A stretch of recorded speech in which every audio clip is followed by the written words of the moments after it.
यारां दे शौक न माड़े माड़ा मेरे यार दा अब्बा तेरे घर दा फेस ये था जी अंडा पराठा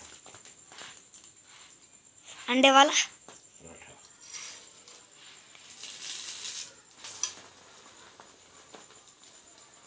खुशबू आई है कि नहीं?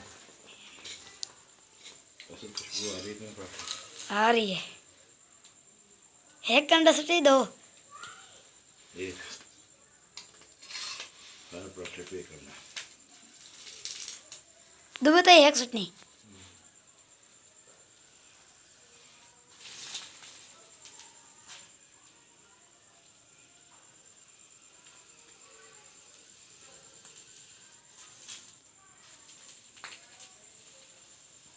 बस ये कर देगा चटक